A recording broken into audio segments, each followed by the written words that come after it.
What is going on, guys? Not a good video today, but I want to keep you guys updated on everything that happens in this tank. So we almost actually had a crash. Went very bad very quickly. I had thought my water was evaporating at a kind of like an unusual fast rate, but I kept going with it, kept topping it off because I didn't see a leak or anything like that. I had checked, no leaks, no nothing. Well, the water on the floor, if you could, I'm gonna take you over here. It's a disaster over here, guys. I'm trying to clean up all this water that has spilled, which I'm gonna get to in a second. My RO container, just to give you guys an idea, was completely full just a few days ago. And now it's all the way down to there. So I'm like, why am I spending so much money on water? You know, I'm spending a ridiculous amount of water because I go to the local, reef store or whatever. It's 50 cents a gallon. Normally, $8 get me like 2 whole weeks, which really isn't bad. I'm like, why is the tank evaporating so quickly? I'm like, so finally today I come home. Tank was maybe roughly right here when I went to work this morning. It had dropped like 1.5 gallons. I'm like, all right, there's no way it's evaporating. There's a leak. There's something going on in this tank. I've had issues with the filter overflowing before. I've always caught it very quickly with this egg crate. Nothing seemed to be going wrong here. I took out my filter floss because it was actually overflowing. I could see it was all the way, so it was basically a constant drip of water, like 2 drips a second. And throughout the course of a whole day, you see where I'm going with this. I took out my filter floss and I turned down the flow rate.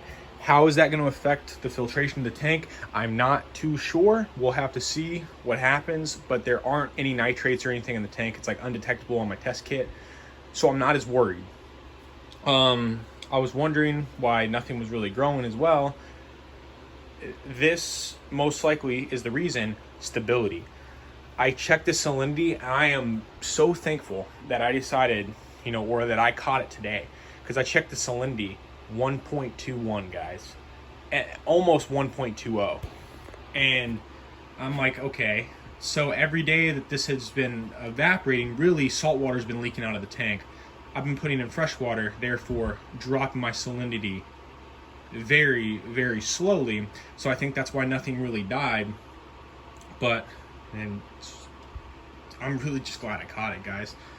So what I did is, don't recommend doing this, and there was a mistake, and I'm gonna show you what happened in a second. I mixed salt water into a very kind of like small amount of water very strongly, poured it in the tank. Not all of it got dissolved, just a couple pieces, just fine, nothing really bad happened. And then poured just a tad bit into the tank. I'm like, okay, that could go very wrong. And then I grab a bucket, mix like 3 scoops into a very small amount of water. Stuff wasn't dissolved fully enough. Obviously, it's not going to dissolve like that, but I don't really have the water nor the money or the time today to kind of go wait and buy all this water and salt, because I need to go get salt next week. I'm running very low. I need enough for my water change on Saturday. So what had happened? He looks like he's gonna be okay, but salt actually hit this frog spawn and burned part of his tissue off.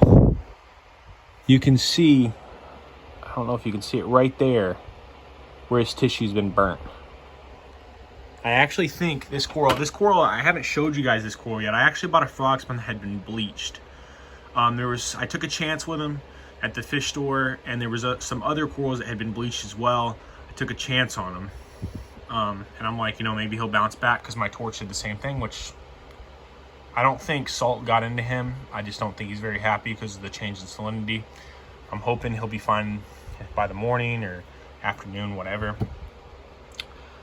So this coral was already bleached, and now it got hit with salt.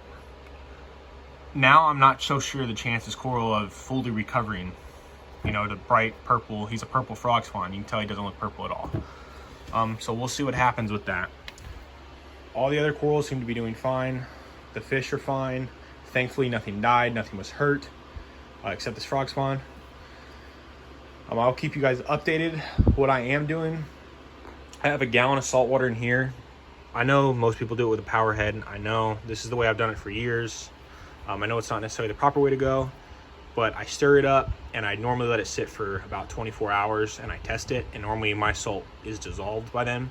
So that's basically what I'm doing here. I'm letting this salt dissolve overnight, seeing where the salinity is, and then I'm actually going to start topping this tank off with salt water so it slowly brings that salinity up, because right now I got it up to right about 1.24, but I want it at that 1.25 mark. So what I'm gonna do is slowly bring it up by topping it off with salt water, and we will see what happens. The tank looks beautiful right now. It's just crazy to think what would have happened if I wouldn't have caught this day. If I would have went one more day thinking, oh, it's evaporating, let me top it off, I don't think any of my livestock would be alive right now. So I'm just really grateful. It's been a scary day for me, and I wanted to bring you guys an update on it. So thank you for watching. I'll see you guys next video with hopefully a good update. And peace out, guys.